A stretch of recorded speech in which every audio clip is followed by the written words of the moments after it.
আসসালামু আলাইকুম প্রিয় দর্শক, অন্য মঞ্চের আলোচনায় আপনাদের সকলকে আমন্ত্রণ জানাচ্ছি। 20 মেগাওয়াট বিদ্যুৎ একটা রাষ্ট্রের অর্থনীতির জন্য ঠিক কতটা গুরুত্বপূর্ণ? সত্যি কি 20 মেগাওয়াট বিদ্যুৎ একটি রাষ্ট্রের অর্থনীতিকে বাঁচিয়ে রাখতে পারে? এক কথায় উত্তর যদি দিই তাহলে উত্তর হবে না। কিন্তু আপাতত দক্ষিণ এশিয়ার রাজনীতিতে এই 20 মেগাওয়াট বিদ্যুৎ নেই ভারত, নেপাল ও বাংলাদেশের মধ্যে সংঘাত এবং সংঘর্ষ চরম জায়গায় পৌঁছালো। ভারত এবার এমন একটি সিদ্ধান্ত নিল যাতে নিশ্চিতভাবে নেপাল এবং বাংলাদেশ খুশি হবে না। কেন হঠাৎ করে ভারতের এই সিদ্ধান্ত? আজকের এই ভিডিওতে রিসেন্ট যে ডেভেলপমেন্ট বিদ্যুৎ নিয়ে ভারত, নেপাল এবং বাংলাদেশের মধ্যে হয়েছে তা বিস্তারিত আলোচনা করবো এবং আপনাদের বোঝানোর চেষ্টা করব এক্স্যাক্টলি কোন স্ট্র্যাটেজিক্যাল ডেপথে ভারত গভীরে গিয়ে পুরো বিষয়টি পর্যালোচনা করেছে এবং বাংলাদেশ এবং নেপালকে বোঝানোর চেষ্টা করেছে দক্ষিণ এশিয়ায় বা একজনই হবে, তার নাম আমাদের প্রিয় ভারতবর্ষ। ভিডিওটি শেষ অবধি দেখবেন এবং কমেন্টে জানাবেন আপনারা পুরো বিষয়টি নিয়ে কিভাবে দেখছেন এবং ভারতের এই সিদ্ধান্ত আপনারা কতটা সমর্থন করছেন। কমেন্ট করবেন নিয়মিত, যেন আমাদের ভিডিও ধারাবাহিকভাবে আপনাদের চ্যানেলে বা আপনাদের নিউজ ফিডে পৌঁছে যায়। যার জ্বালানি নিশ্চিত করার জন্য তাদের অন্য রাষ্ট্রের থেকে বিদ্যুৎ কিনতে হয়। 2024 সালে ভারতের মধ্যস্থতায় একটি ঐতিহাসিক চুক্তি হয়, যার মাধ্যমে নেপাল থেকে ভারতে সঞ্চালন লাইন ব্যবহার করে 40 মেগাওয়াট বিদ্যুৎ বাংলাদেশে আসা শুরু করে। এই সাফল্যে উচ্ছ্বসিত বা উৎসাহিত হয়ে নেপাল আরো 20 মেগাওয়াট বিদ্যুৎ বাংলাদেশে রপ্তানির প্রস্তাব দেয়, যা মোট পরিমাণকে 60 মেগাওয়াটে পরিবর্তিত করে। অর্থাৎ ভারতের গ্রিডকে কাজে লাগিয়ে নেপাল প্রাথমিকভাবে 40 মেগাওয়াট বিদ্যুৎ ভারতকে পাঠাতো, ভারত সেই বিদ্যুৎ সঞ্চালন লাইনের মাধ্যমে বাংলাদেশে পাঠাতো। এখন নেপাল চাইছে আর অতিরিক্ত বিদ্যুৎ পাঠাতে। নেপাল ও বাংলাদেশের মধ্যে সরাসরি কোনো সীমান্ত নেই, মাঝে রয়েছে ভারতের পশ্চিমবঙ্গ রাজ্যের কয়েক কিলোমিটার চওড়া ভূখণ্ড, যাকে আমরা চিনি শিলিগুড়ি করিডর বা চিকেন স্নেক নামে। নেপালের বিদ্যুৎ বাংলাদেশে আসতে হলে ভারতের এই অঞ্চলের উপর দিয়ে আসতে হবে, অর্থাৎ এই অঞ্চলে পাতা অজস্র হাই ভোল্টেজ ট্রান্সমিশন লাইন ব্যবহার করতে হয় নেপাল ও বাংলাদেশকে। অর্থাৎ চাবিটা সম্পূর্ণভাবে কিন্তু ভারতের হাতে। আর এই ভৌগোলিক বাস্তবতাকে কাজে লাগিয়েই ভারত মনে করিয়ে দিল এই অঞ্চলে ভারতের ইচ্ছের বিরুদ্ধে কোনো আঞ্চলিক কানেক্টিভিটি করা সম্ভব নয়। কিন্তু ভারত এই ধরনের সিদ্ধান্ত কেন নিল? এর প্রথম কারণ লুকিয়ে আছে ভারত ও নেপালের দ্বিপাক্ষিক সম্পর্কের টানাপোড়েনের মধ্যে। বর্তমানে নেপালের যিনি প্রধানমন্ত্রী হয়েছেন তিনি এসেই একের পর এক ভারত বিরোধী সিদ্ধান্ত নিয়ে যাচ্ছেন। মনে রাখতে হবে ভারত তার বাৎসরিক বাজেটে ভুটানের পর সব থেকে বেশি ইনভেস্ট কিন্তু করে নেপালে।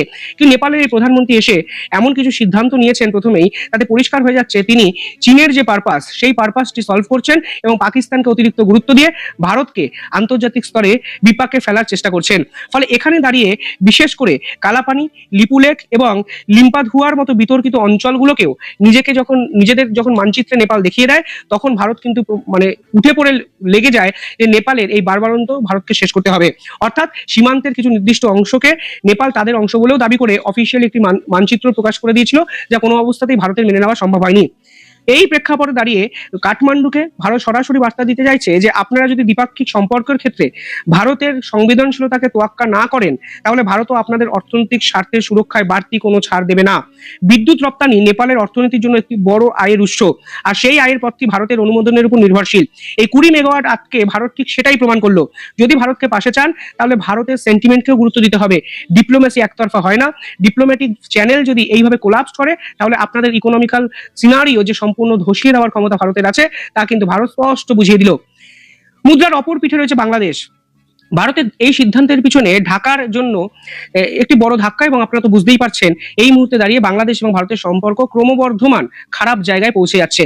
প্রথমত বর্ডারে দিনের পর দিন বিএসএফ এবং বিজেপি অকারণে নিজেদের মধ্যে সংঘাতে জড়িয়ে পড়ছে।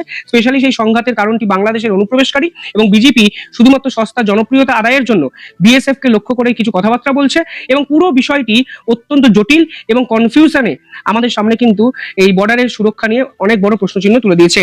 ফলে এই প্রেক্ষাপটে দাঁড়িয়ে বাংলাদেশের রাজনৈতিক পট পরিবর্তন এবং বিভিন্ন রাজনৈতিক একাধিক প্রকল্প আলটিমেটলি ভারতের উপর যে তারা যে ডিপেন্ড করেছিল সেই ডিপেন্ডেন্সি কমাতে গিয়ে তারা পাকিস্তানের উপর ডিপেন্ড করে বসেছে, এবং পাকিস্তানকে বাংলাদেশে যেভাবে ওয়েলকাম করা হয়েছে তা ভারতের সুরক্ষার জন্য অত্যন্ত ডেঞ্জারাস। ফলে এই মুহূর্তে দাঁড়িয়ে বাংলাদেশ যখন ভারতের আদানি পাওয়ার বা অন্যান্য উৎস থেকে আসা বিদ্যুতের বিকল্প খুঁজছে, ঠিক তখন নেপালের জলবিদ্যুৎ ছিল বাংলাদেশের কাছে একটা বড় স্বস্তির জায়গা। ভারত খুব ভালো করেই জানে নেপাল ও ভুটানের সস্তা জলবিদ্যুৎ যদি অবাধে বাংলাদেশে প্রবেশ করে, তাহলে এই অংশে জ্বালানি বাজারে ভারতের একক নিয়ন্ত্রণ কিছুটা হলেও দুর্বল হয়ে পড়বে। তাই 20 মেগাওয়াট এই ছোট্ট ফাইলটিকে আটকে দিয়ে ভারত বুঝিয়ে দিল যে জ্বালানি নিরাপত্তার জন্য ভারতের উপর নির্ভরশীলতা এড়ানো এতটা সহজ নয়। যদি ভারত আপনাদের হেল্প করতে চায় তাহলে আপনাদেরকেও সকলের আগে ভারতের প্রিয় পাত্র হয়ে উঠতে হবে। কথায় কথায় ভারত বিরোধিতা করবেন, কথায় কথায় সেভেন সিস্টার্সকে কেড়ে নেবেন বলবেন, কথায় কথায় শিলিগুড়ি করিডোরকে ছিন্ন বিচ্ছিন্ন করে দেবে বলবেন, অথচ আপনারা আশা করবেন আপনাদের দেশের বিদ্যুৎ, তা আবার অন্য রাষ্ট্রে একটি তৈরি হচ্ছে, সেই বিদ্যুৎ আপনাদের দেশে পাঠানোর জন্য ভারত অত্যন্ত গুরুত্বপূর্ণ ভূমিকা নেবে। সেই মূর্খের স্বর্গে আপনারা কিন্তু বসে আছেন। আন্তর্জাতিক রাজনীতিতে একটি কথা প্রচলিত আছে যার নাম economics is geopolitics by other means, অর্থাৎ অর্থনীতি হলো অন্য উপায়ে ভূ রাজনীতি চর্চা করা।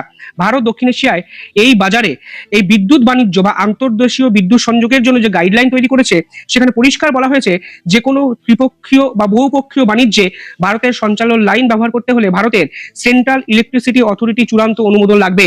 এটি কোনো সাধারণ প্রশাসনিক নিয়ম নয়, এটি একটি স্ট্র্যাটেজিক টুল বা কৌশলগত হাতিয়ার। এই নিয়মের মাধ্যমে ভারত নিশ্চিত করেছে যে দক্ষিণ এশিয়ার কোনো দুটি দেশ ভারতের সম্মতি ছাড়া নিজেদের মধ্যে কোনো জ্বালানি নেটওয়ার্ক তৈরি করতে পারবে না। চীন যেভাবে এই অঞ্চলে বেল্ট অ্যান্ড রোড ইনিশিয়েটিভের মাধ্যমে প্রভাব বিস্তার করার চেষ্টা করেছে, ভারতও তার জবাবে এই গ্রিড কানেক্টিভিটিকে নিজেদের প্রভাবকে ধরে রাখার অস্ত্র হিসাবে ব্যবহার করেছে। ফলে সব মিলিয়ে যা 20 মেগাওয়াট বিদ্যুৎ বলে আপাত দৃষ্টিতে মনে হচ্ছে তা আসলে দক্ষিণ এশিয়ার ভূরাজনৈতিক প্রেক্ষাপটে একটি দাবার বোর্ডের অত্যন্ত সূক্ষ্ম চাল। ভারত সেখানে স্পষ্ট করে দিয়েছে যে নেপাল বিদ্যুৎ উৎপাদন করতে পারে, বাংলাদেশও তা কিনতে পারে, কিন্তু ভূগোলের সেই বাস্তবতায় তারা ভারতের সীমান্ত দ্বারা নিয়ন্ত্রিত এবং ভারত যেটা চাইবে ঠিক সেটাই হবে। অর্থাৎ সব মিলিয়ে ভারত, নেপাল এবং বাংলাদেশের এই সংঘাত দক্ষিণ এশিয়ার রাজনীতিতে নতুন উপাদান আমাদের সামনে নিয়ে এলো। ভারত ঠিক করেছে কি ভুল করেছে সেই প্রশ্ন আমি আপনাদের উদ্দেশ্যে রাখলাম। আপনারা কিভাবে দেখছেন পুরো বিষয়টি কমেন্টে জানাবেন। দেখতে থাকুন দ্য ইন্ডিপেন্ডেন্ট বেঙ্গল।